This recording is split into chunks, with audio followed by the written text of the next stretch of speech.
ಸರ್ಕಾರದ ಕಡೆಯಿಂದಾನು ಒಂದಷ್ಟು ಬರೆ ಬೀಳ್ತಾ ಇದೆಯಪ್ಪ.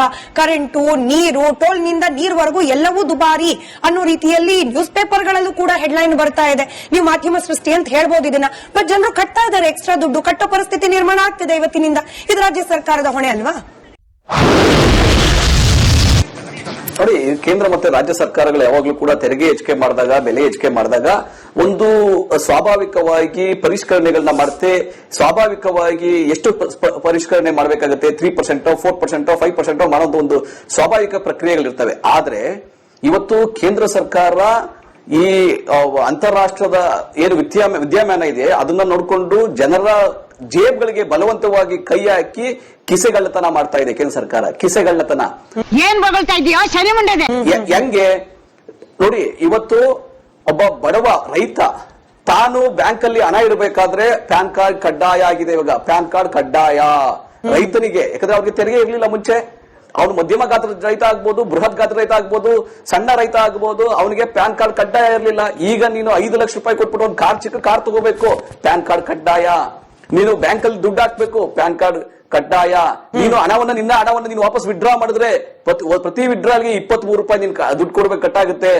ಇದು ಏನು ಮಾಡ್ತಾ ಇದೆ ಕೇಂದ್ರ ಸರ್ಕಾರ? ಜನರನ್ನ ಒಂದು ಹಣಕಾಸಿನ ವ್ಯವಹಾರದಲ್ಲಿ ಭಯವನ್ನ ಹುಟ್ಟಿಸ್ತಾ ಇದೆ ಮತ್ತೆ ಲೂಟಿಯನ್ನ ಮಾಡ್ತಾ ಇದೆ. ಹೌದು, ನೀನ್ ಹೇಳಿದ್ದೆಲ್ಲ ಕೇಳೋದಕ್ಕೆ ನನ್ನೇನ್ ಗುಲ್ಡು ನನ್ನ ಮಗ ಅನ್ಕೊಂಡೇನೆ. ನೋಡಿ, ಹಳೆಯ ಸ್ಟಾಕ್ಗೆ ಎಂತಹ ಕಷ್ಟ ಸಮಯದಲ್ಲಿ, ಸಂಕಷ್ಟ ಸಮಯದಲ್ಲಿ ಅದರ ಈ ಗೃಹ ಬಳಕೆಯ LPGಗೆ 60 ರೂಪಾಯಿ ಬೆಲೆ ಹೆಚ್ಚಿಗೆ ಮಾಡಿದ್ದಾರೆ. ಆಮೇಲೆ ವಾಣಿಜ್ಯದ LPGಗೆ 200 ರೂಪಾಯಿ ಹೆಚ್ಚಿಗೆ ಮಾಡಿದ್ದಾರೆ. ಕಳೆದ 3 ತಿಂಗಳು 200 ರೂಪಾಯಿ ಹೆಚ್ಚಿಗೆ ಮಾಡಿದ್ದಾರೆ. ಎಲ್ಲರೂ 2000 ರೂಪಾಯಿ ದಾಟಿದೆ ಇವತ್ತು. ಇಂತಹ ಸಮಯದಲ್ಲಿ, ಕಷ್ಟ ಸಮಯದಲ್ಲಿ ಹಳೆಯ ಸ್ಟಾಕ್ಗೆ ಈ ತರ ಲೂಟಿ ಮಾಡೋದ ಕೇಂದ್ರ ಸರ್ಕಾರ. ಅವನಿಗೆ ಮೊದಲು ಬಾಯಿ ಬಂದ್ ಮಾಡತ್ತೇಳ್ರಿ, ನಾನೇನು ಅಂಜು ಮಗ ಅಲತ್ತ.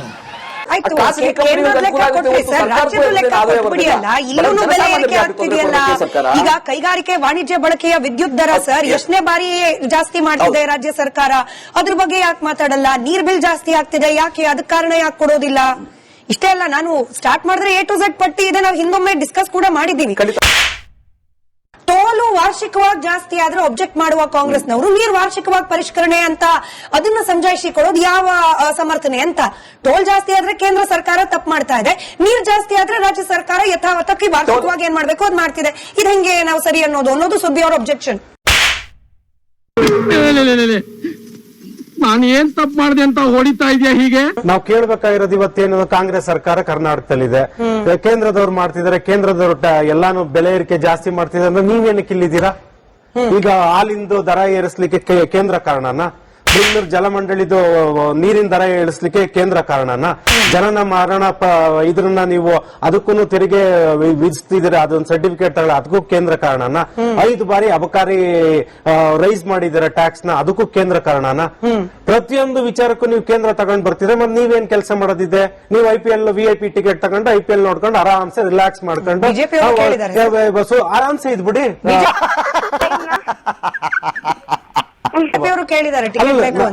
ಅದಿರ್ಲಿ, ಎಲ್ಲರೂ ಕೇಳಿದ್ದಾರೆ ಮಾಡಿದ್ದಾರೆ ಅಂತ ಪ್ರಶ್ನೆ ಅಲ್ಲ ಮೇಡಮ್. ಇಲ್ಲಿ ಈಗ ಕಾಂಗ್ರೆಸ್ ಸರ್ಕಾರ ಇದೆ ಅಂದಾಗ ಬಿಜೆಪಿ ಅವರು ಕೇಳಿದ್ದಾರೆ, JDS ಕೇಳಿದ್ದಾರೆ ಅಂತ ಅರ್ಥ ಅಲ್ಲ. ಇಲ್ಲಿ ಪ್ರಾಬ್ಲಮ್ ಏನು? ಈಗ ಸನ್ಮಾನ್ಯ ಉಪಮುಖ್ಯಮಂತ್ರಿ ಅವರು ಹೇಳ್ತಿದ್ದಾರೆ ನಾವು ಕೇಂದ್ರದ ವಿರುದ್ಧ ಪ್ರೊಟೆಸ್ಟ್ ಮಾಡ್ತೀವಿ ಅಂತ.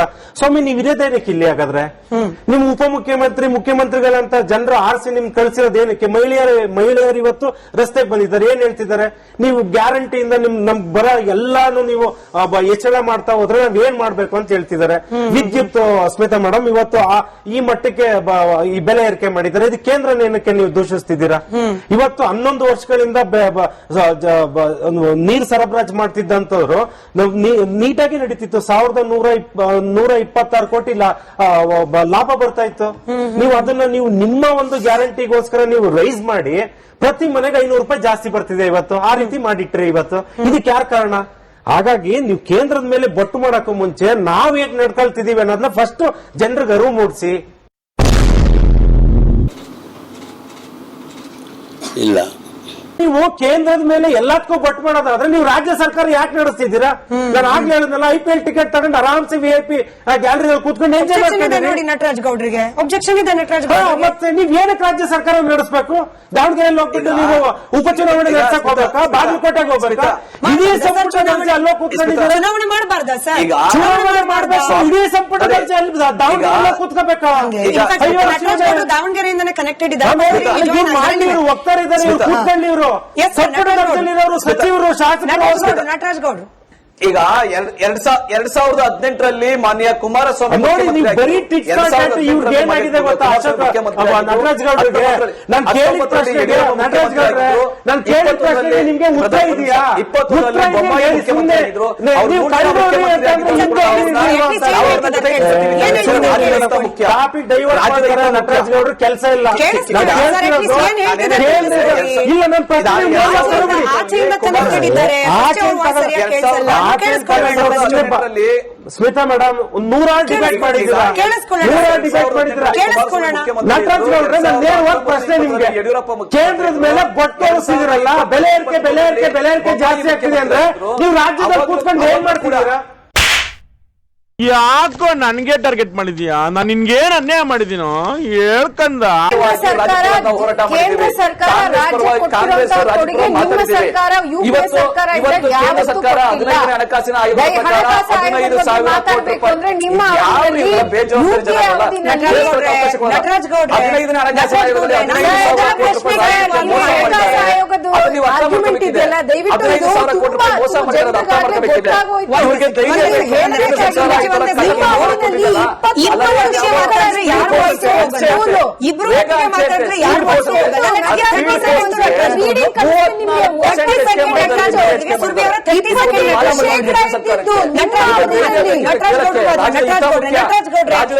ಮೊದಲ ಪ್ರಶ್ನೆ ಕೇಳುವಾಗಲೇ ನಿಮಗೆ ಕ್ಲಿಯರ್ ಆಗಿದೆ. ಇವತ್ತು ಕೂಡ ತೆರಿಗೆ ವಂಚನೆ ಅಂದ್ರೆ ಜನ ಡಿಸೈಡ್ ಮಾಡ್ಬಿಡ್ತಾರೆ.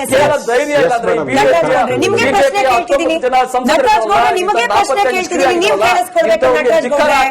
ನಟರಾಜ್ ಗೌಡ್ರೆ, ಇವತ್ತು ಕರೆಂಟ್ ಬಿಲ್, ವಾಟರ್ ಬಿಲ್ ಜಾಸ್ತಿ ಮಾಡಿದ್ದಕ್ಕೂ ಕೂಡ ಕೇಂದ್ರ ಸರ್ಕಾರದ ತೆರಿಗೆ ವಂಚನೆ ಕಾರಣ ಅಂದ್ರೆ ಜನರು ಡಿಸೈಡ್ ಮಾಡ್ತಾರೆ. ಕಾಂಗ್ರೆಸ್ನವ್ರ ಹತ್ರ ಬೇರೆ ಉತ್ತರ ಇಲ್ಲ ಅಂತ ಹೇಳಿ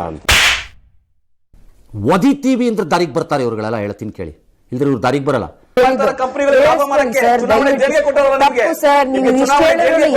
ಗೊತ್ತಾಗಿದೆ ಸರ್. ನೀವು ರಾಹುಲ್ ಗಾಂಧಿ ತರ ಹೇಳಿ ಹೇಳಿ ಅದು ನಿಜ ಮಾಡಕ್ ಆಗಲ್ಲ. ನಿಮ್ ನಾಯಕರ ತರ ರಾಹುಲ್ ಗಾಂಧಿ ತರ ನೀವು ಸುಳ್ಳು ಹೇಳಿ ನಿಜ ಮಾಡೋದಕ್ಕೆ ಸಾಧ್ಯ ಸಮಯದಲ್ಲಿ UPA ಸರ್ಕಾರ ಇದ್ದಿದ್ರೆ ಇಷ್ಟು ಮಾಡಕ್ ಆಗ್ತಾ ಇರಲಿಲ್ಲ. ಯಾಕೆಂದ್ರೆ 2012ರಲ್ಲಿ ಯಾವುದೇ ಯುದ್ಧ ನಡೀತಾ ಇಲ್ಲದೆ ಇರುವಂತ ಸಂದರ್ಭದಲ್ಲಿ ಸಬ್ಸಿಡಿ ಪ್ರೆಷರ್ 8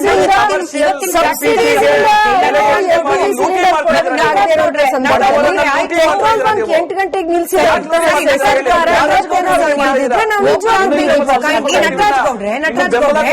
ಕೇಂದ್ರ ಸರ್ಕಾರ ದರ ಏರಿಕೆ ಮಾಡ್ತು ಅಂತ ಹೇಳಿ ಆಕ್ರೋಶ ವ್ಯಕ್ತಪಡಿಸಿದ್ದೀರಿ. ಪ್ರಶ್ನೆ ಕೇಳಿಸ್ಕೊಳ್ಳಿ ನಟರಾಜ್ ಗೌಡ್ರೆ.